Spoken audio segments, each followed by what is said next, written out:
और अब आपको लिए चलें, शर्जील इनाम मेमन इस वक्त मीडिया से गुफ्तगू कर रहे हैं। पैरेलल ब्रिज बनाई गई है। मैं तमाम मीडिया के दोस्तों को कहूँगा कि भले इस ब्रिज की क्वालिटी भी देख लें, जितनी स्पीड में बनी है, जो इसका एक टाइम फ्रेम था उससे पहले कंप्लीट हो रही है। और ये वो ब्रिज है जिसमें पैदल चलने वालों के लिए भी एक अलग ट्रैक बनाया गया ब्रिज पे, और साइकिल सवारों के लिए भी अलग ट्रैक बनाया गया है, वो भी ब्रिज पे बनाया गया है। तो पूरी ब्रिज में जो आपका राइट हैंड पे नज़र आ रहा है वो आपको साइकिल चलाने वालों का ट्रैक है, जो लेफ्ट हैंड पे नज़र आ रहा है आपको वो पैदल चलने वालों के लिए ट्रैक बनाया गया है। और इसमें फिर BRT लाइन का एक ट्रैक होगा और बाकी आम ट्रैफिक के लिए होगी। ये जैसे ही ब्रिज कंप्लीट हो जाएगी तो हम जो एक्चुअल जाम सादिक ब्रिज थी पुरानी, उसको डिसमेंटल करके वहाँ पे भी इसी नौयत की, इसी तरीके की नई ब्रिज बनाने जा रहे हैं। ये येलो लाइन BRT का कॉरिडोर जो है, इस पर अभी डेपोज पे भी काम चल रहा है, और जब इंशाल्लाह ताला जब ये रेडी हो जाएगा, उस रेडी होने के बाद कराची के शहरियों के लिए ये बहुत ही स्टेट ऑफ द आर्ट ये प्रोजेक्ट बनेगा, जो उनकी ट्रांसपोर्ट की सहूलियात को बेहतर तरीके से हल करेगा। और ये प्रोजेक्ट हम वर्ल्ड बैंक के इश्तराक के साथ बना रहे हैं। और इस प्रोजेक्ट के बाद मैं समझता हूँ कि कराची के शहरियों को एक बहुत ही आसानी हो जाएगी, और यहाँ पे हमारी ट्रैफिक की जो एक्स्ट्रा ट्रैफिक कंजेशन है वो भी ख़त्म हो जाएगी। इसके साथ साथ रेड लाइन BRT जो है, उसका जो मेन कॉरिडोर है उस पर भी हमारा पहला फोकस है कि उस कॉरिडोर को हम जल्द से जल्द जो है वो कंप्लीट करें। और उस कॉरिडोर के लिए हमारी मीटिंगें चल रही हैं, जो कुछ इश्यूज़ थे वो उसको फाइनेंशियल इशूज़ को भी रिजॉल्व कर रहे हैं। तो मैं समझता हूँ कि ये जो येलो लाइन BRT पे ये जो पहले कहा जाता था कि भी रेड लाइन BRT पे क्यों डिले हो रही है, तो जब डिले के कॉजेज़ होते हैं तो डिले होती है। अब यहाँ पे ये टाइमली ये ब्रिज कंप्लीट हो रही है, तो उसका मतलब यहाँ पे डिले नहीं है।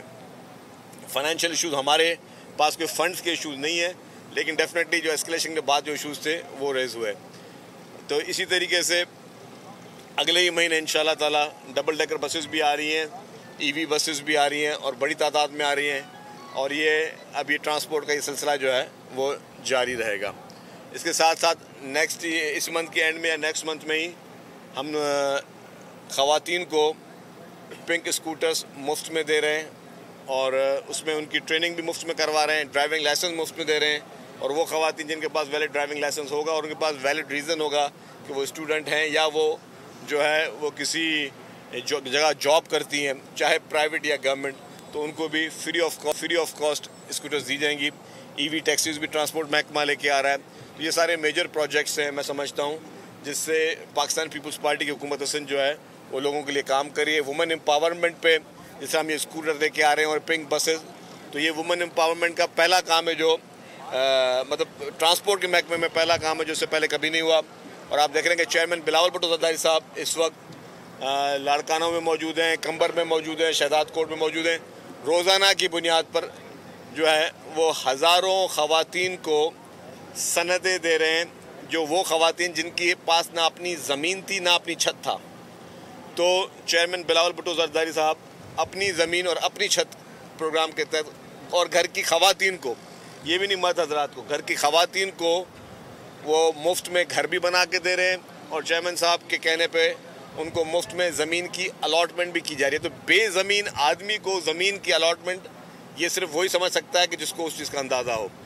मैं समझता हूँ ये बहुत बड़ा काम है, और ये दुनिया की तारीख़ का सबसे बड़ा मंसूबा चेयरमैन बिलावल भुट्टो ज़रदारी साहब बनाने जा रहे हैं। दुनिया की तारीख़ का सबसे बड़ा मंसूबा, इससे बड़ा मंसूबा आज तक दुनिया में कभी भी नहीं आया।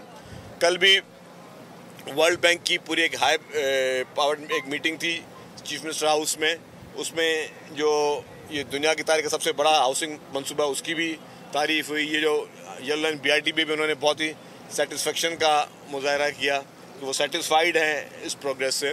तो आप देख रहे हैं कि चेयरमैन बिलावल भुट्टो ज़रदारी साहब के कहने पे पूरी हुकूमत सिंध, चीफ मिनिस्टर साहब और सब के सब लोग जो हैं वो मुतहर हैं कि, और हर महकमे में कोशिश की जा रही है कि लोगों को बेहतर से बेहतर सहूलियत दी जाए। एनर्जी का जो सबसे बड़ा क्राइसिस है, उसमें मुफ्त में जो है वो सोलर पैनल दिए जा रहे हैं। उसमें भी कुछ प्रोजेक्ट ऐसे हैं जो कि वर्ल्ड बैंक के साथ भी कर रहे हैं।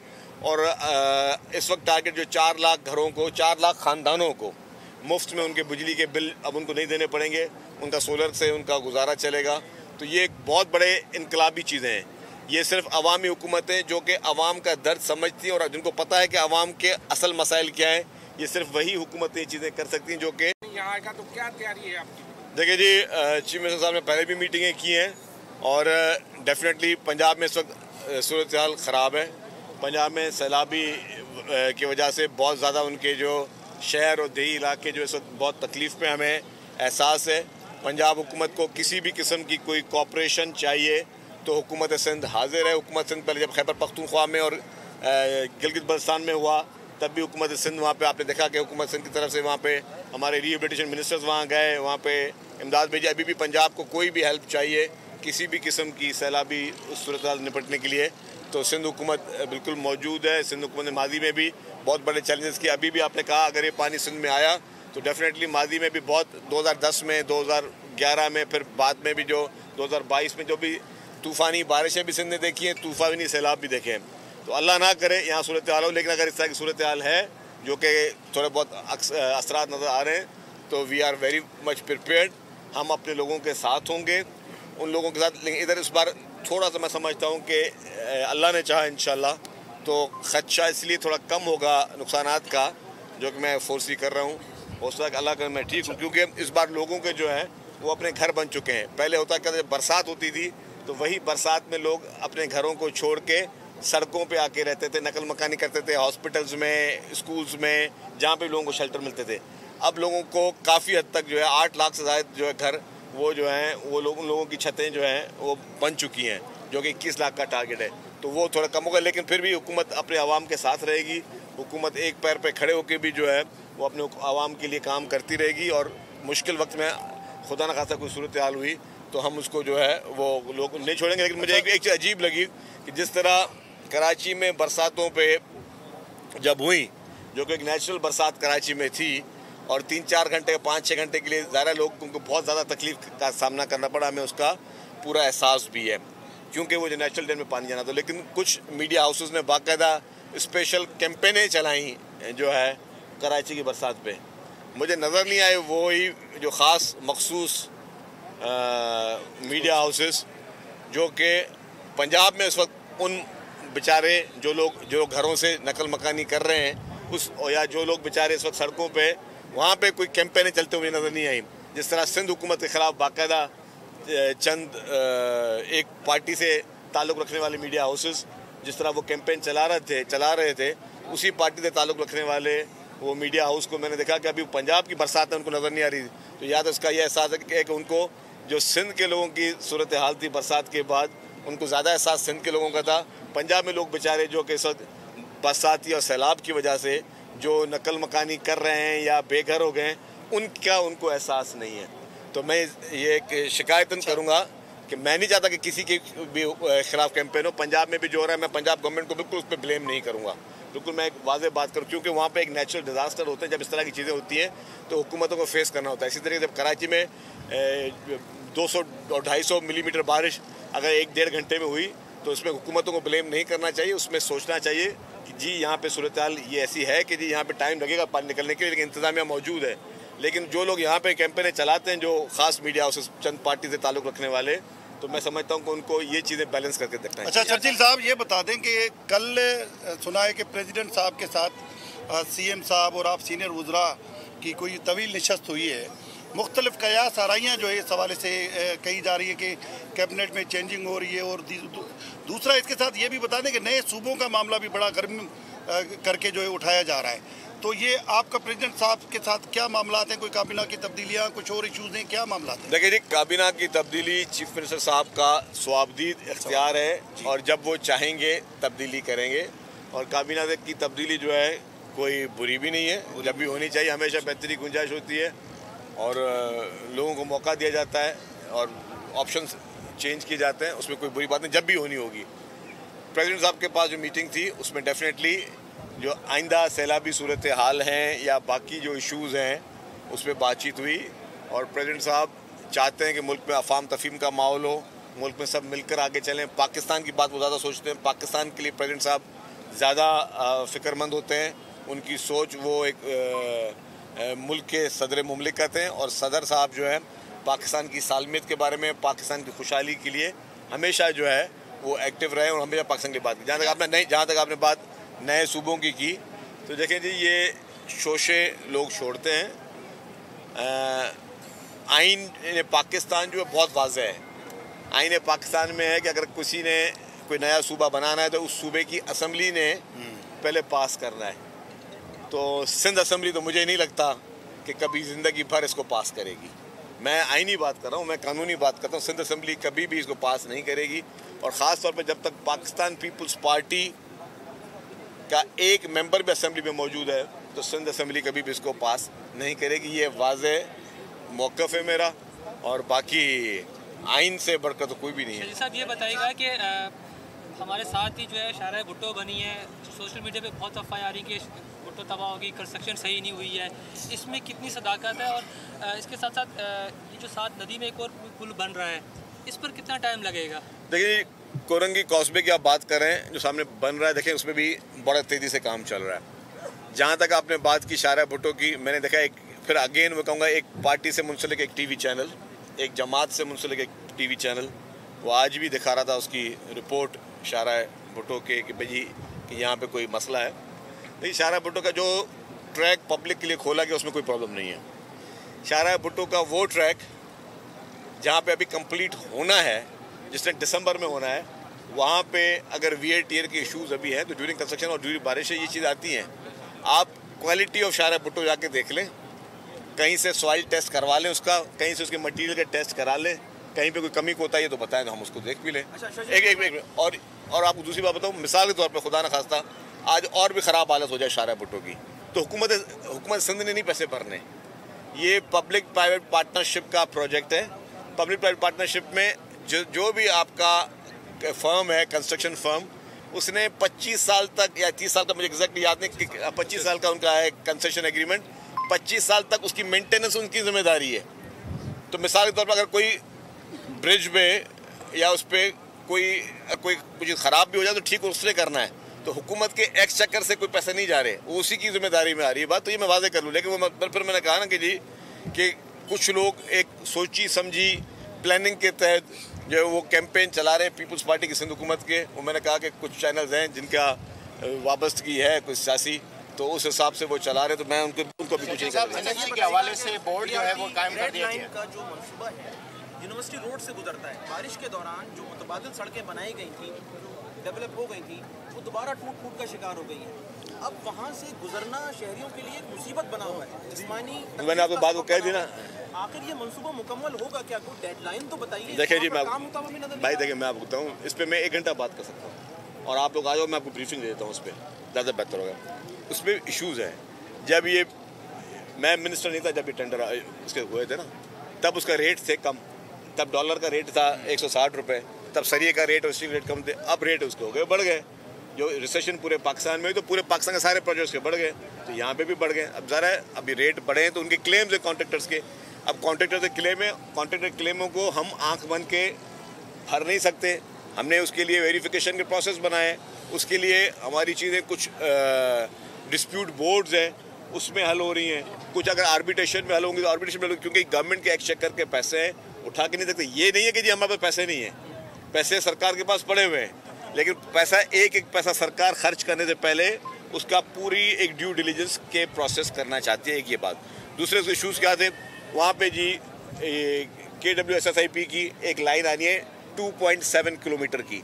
अब आप चाहते हैं कि मैं आज ये बना दूँ, कल को अगर मैं ये खोदना पड़ जाए कि दोबारा खोदो, यहाँ पे पाइप डालना, तो आपको क्या फील होगा? आप हमें गालियाँ दोगे कि यार ये लोग, इनकी आंखें थी या नहीं थी कि ये लोग जो है बैठ के आंखें बंद करके बैठे हुए थे। तो भाई अब वो 2.7 किलोमीटर जब लाइन डलेगी तब कॉरिडोर होगा। अभी हमारी फर्स्ट प्रायोरिटी कि कॉरिडोर रेडी हो जाए। मैंने उस महकमे को और लोगों को कहा हुआ है कि जी मुझे दिसंबर तक करके दें आप कॉरिडोर रेडी पूरा, ताकि आवाम को जो तकलीफ है, जिसका मुझे बहुत ज़्यादा एहसास है, वो ख़त्म हो जाए। PRT में थोड़ा बहुत डिले होती है, डेपोज की पोजीशन का मसला था, सिविल एविएशन के बीच में इशूज़ थे, इशूज़ पे वहाँ पे कुछ कार शोरूम वाले चले गए आर्बिट्रेशन में, तो ये सारे इशूज़ वहाँ पे आ रहे हैं। क्योंकि देखिए प्रॉब्लम क्या है, अब ये जो ब्रिज था मैं आपको बताऊँ, ये ब्रिज बहुत टाइमली कंप्लीट हो गई। अब इसका जो कॉरिडोर का काम होगा वो डिले होगा। मैं आपको एडवांस बता दूँ, जो कॉरिडोर का काम होगा वो डिले होगा। वो क्यों होगा कि वहाँ पे आएंगे यूटिलिटीज़ का शिफ्टिंग, यूटिलिटीज़ की shifting is the biggest problem specially in the metropolitan cities. अब आप बताएं कि मिसाल के तौर पर सामने खंभे नज़र आ रहे हैं आपको, अब ये बोलना है जी अगर यहाँ पे ट्रैक बना इस खंभे को वहाँ में शिफ्ट करो, तो इतने अच्छे हैं के इलेक्ट्रिक वाले और सुई गैस वाले के 2 मिनट में कर देंगे। इस प्रोजेक्ट में भी मेरा टारगेट क्या था, मेरा टारगेट जून जुलाई था इसका, बीच में सुई गैस के इशूज़ आ गए कि सुई गैस के पीछे लाइनें जा रही थी, फिर उनके जी चालान भरो, फिर उनको ट्रांसफ़र करो, मतलब ये बहुत ज़्यादा, और हम लोग बिलियंस ऑफ रुपीज़ के सिर्फ पैसे भर रहे हैं जो कि हम गवर्नमेंट्स को दे रहे हैं, मुख्तलिफ गवर्नमेंट के इदारों को दे रहे हैं कि जी आप अपनी यूटिलिटीज़ ट्रांसफ़र करो, और वो कभी वो भी बादशाह आदमी कभी कहता है कि अभी हमारे पास ये मटीरियल नहीं है, बाहर से मंगाना पड़ेगा, इसका हम टेंडर करेंगे, इसका ये करेंगे। तो ये सारी अनफॉर्चुनेटली इसके इन लॉन्ग रन हमें फ्यूचर में कुछ प्लानिंग करने होंगे। अभी बता, ये जो ब्रिज है ये रेडी हो जाएगी, दूसरी ब्रिज में टाइम नहीं मैं आपको कंप्लीट करके दूंगा, लेकिन जैसे हम कॉरिडोर में जाएंगे तो वहाँ पे चैलेंजेस आएंगे। वो अब इसमें भी मुझे बता रहे हैं पीडी साहब कल के इलेक्ट्रिक कोर्ट में चला गया है, अब मुझे बताएं, तो अब ये इशूज़ हैं, तो ये इशूज़ आपके इतने आसानी से हल होने वाले नहीं है अनफॉर्चुनेटली, इसकी वजह डिले होती है। वरना मुझे एक बात बताएं, सड़क बनानी है, एक BRT बनानी है ना, हम बना रहे हैं। अब BRT बनाने के लिए क्या चाहिए थे, पैसे चाहिए, पैसे पड़े हुए हैं। जब पैसे पड़े हुए हैं, नियत भी है, तो क्यों डिले हो रहा है? डिले वो जो टेक्निकल रीज़न था, अभी जैसे बारिशों का भी क्या था, आपके सुई सदर्न गैस को उन्होंने बिलियंस ऑफ रुपीज़ दिए हुए थे, रोड कटेंगे, उन्होंने रोड नहीं बनाए, तो जहाँ वो खड्डे थे वहाँ पे बाइक्स गिरी, वहाँ पे लोगों को नुकसान हुआ, वहाँ पे लोगों को तकलीफ हुई। तो यही चीज़ है कि मतलब हमें रोड कटेंगे तो आगे फ्यूचर में नहीं करनी BRTs में कि जी अभी हम बना लें BRT, बाद में रोड कटेंगे करते रहेंगे। तो उस चीज़ को, इसके फ्यूचर की सारी पॉलिसी को देखते हुए, ट्रस्ट में इसके अलावा कोई और इशू नहीं है किसी किस्म की भी। आप देख लें कि जी खुदा न खासा कोई बदनीयती नहीं, नेक नीति के साथ हम काम कर रहे हैं। जी साहब, NFC अवार्ड के हवाले से अब जो है 11वें NFC के हवाले से बोर्ड बन चुका है, तो क्या समझते हैं उसके हवाले से भी डिसइंफॉर्मेशन बहुत आ रही है कि सिंध के वसाइल या सूबों की जो वसाइल हैं वो वापस लेने की बातें हो रही, तो उसमें क्या सदाकत है? इस हवाले से क्या देखिए जी, 29 तारीख को इस्लामाबाद में मीटिंग है, चीफ मिनिस्टर सिंध जो कि फाइनेंस मिनिस्टर भी हैं, तो वो जाके वहाँ पे सिंध का केस प्रेजेंट करेंगे। शर्जील साहब ये बता दें, सर MQM के वफाकी वज़ीर हैं मुस्तफ़ा कमाल, उसने कल एक चैनल पर बैठ के कहा है कि पीपल्स पार्टी रेवेन्यू जनरेट करती है शहरी सिंध से और लगाती है दही सिंध में, अगर बिलावल भुट्टो ज़रदारी को वज़ीर आज़म बनना है तो शहरी सिंध को अपनाना होगा और उसको पैसे लगाना है। क्या आप नहीं लगाते शहरी सिंध में पैसे? अच्छा मेरी बात सुने, ये जितने भी आप स्कीमें देख रहे हो, मुझे सिंध के देही इलाकों में इतनी बड़ी स्कीम बताओ मुझे, ये कितने बिलियन का एक BRT बन रही है, फिर कितने बिलियन की दूसरी BRT बन रही है, फिर ये शाहरा भुट्टो कितना बड़ा प्रोजेक्ट है। इस तरीके से पूरे कराची में जो अभी हब डैम पे पैसे खर्च हो रहे हैं, मतलब यू कैन नेम इट, कितने अंडर पासेस बन रहे हैं, कितनी स्कीम बन रही है। ये बेसिकली कुछ बेवकूफ़ लोग, मैं समझता हूँ, जो जहनी बीमार होते हैं ना, वो चाहते हैं कि हम कोई ऐसी बात करें लसानियत की जिससे तफरका पैदा हो, कोई खुदा न खासा नफरत पैदा हो। तो अवाम समझते हैं कि ना ही नफरत से ना ही लसानियत से कोई मसलों का हल है। यस, किसी को कोई चैलेंजेस हैं, किसी को स्कीम्स हमें बताएं। गवर्नमेंट पूरे अवेलेबल रिसोर्सेज जो है वो यूज़ कर रही है, और सबसे ज़्यादा खर्चा अगर आप सारे सिंध का बजट करें तो कराची में खर्च हो रहा है। अब जो अगर बात हो कि देही इलाके, तो क्या देही इलाकों को छोड़ दें? आज भी मुझे बताएं कि पाकिस्तान का कोई मुझे एक शहर बताएं जिसमें state of the art health की फैसिलिटीज़ हो। नंबर 1 अगर आएगा तो कराची आएगा। सिंध के बाकी शहरों में NICVD बनी हुई है, गम्बट भी बनी हुई है, लेकिन जो बेस्ट, जिसके पास सब सहूलतें मौजूद हों, 100% हर प्रोजेक्ट, हर उस बीमारी में जिसने इलाज बनाया वो आपको सिंध में मिलेगा, और मुफ्त इलाज सिंध में हो रहा है। पूरा पाकिस्तान इलाज कराने मुफ्त में सिंध में आ रहा है। तो जो सूबाई हुकूमत, ये अगर यही खुदा न खासा सोच होती तो सारी हॉस्पिटल किसी और जगह बनती ना। तो क्यों हमें प्रायोरिटी देने की? सबसे बड़े में बड़ा मेट्रोपॉलिटन सिटी पाकिस्तान का यही है, और सब लोगों के लिए एक्सेसिबल भी है, एयरपोर्ट है, लोग इलाज के लिए यहाँ आ सकते हैं, सब चीज़ें करीब हैं। तो ये सोच नहीं। अच्छा, अगर हम यहाँ पे प्रायोरिटी दे रहे हैं तो बाकी जो लोग अवाम खल्क खुदा रह रही है, क्या उनको हम छोड़ दें? अगर बारिश में डूबते तो उनको डूबने छोड़ दें, बेघर लोग पड़े हों तो उनको छोड़ दें, उनको फैसिलिटीज़ ना दें? तो गवर्नमेंट का काम है, गवर्नमेंट होती है वो एक वालिदैन का दर्जा रखती है। वालिदैन सारी औलादों को साथ लेकर चलते हैं, उनके जहन में उनका रियासत कहते हैं बाप का दर्जा रखती है। वो कभी ये नहीं रखती कि जी मुझे इसको प्रायोरिटी देनी है, इसको नहीं देनी है। तो ये ना कभी सोच थी ना है। हाँ, जिनका आपने नाम लिया उन लोगों की होती। जी, लास्ट क्वेश्चन साहब ये बताएं, एक नारोवाल के एक प्रोफेसर हैं जो कि बड़ी आला सोच रखते हैं, और हालिया बारिशों के बाद वो कराची भी आए, ऐसे इकबाल का जिक्र किया। उन्होंने कहा कि हमें नया मालियाती मायदा बिल्कुल चाहिए होगा, और उसमें NSC अवार्ड बेशक इजलास हो, लेकिन वो दरख्वास्त करेंगे इसको कैंसिल करके नया उनकी डॉक्ट्रिन।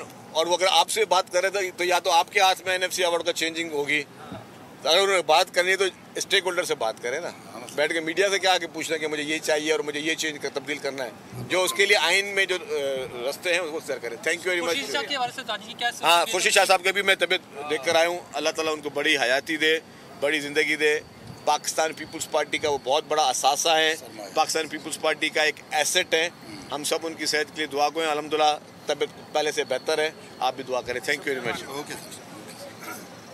वज़ीर इत्तलात सिंध शर्जील इनाम मेमन की मीडिया से गुफ्तगू। कहा कि येलो लाइन BRT लाइन को जाम सादिक पुल के साथ तामीर किया जा रहा है। मज़ीद कहा गया कि ट्रैफिक के मसाइल का खात्मा जल्द होगा।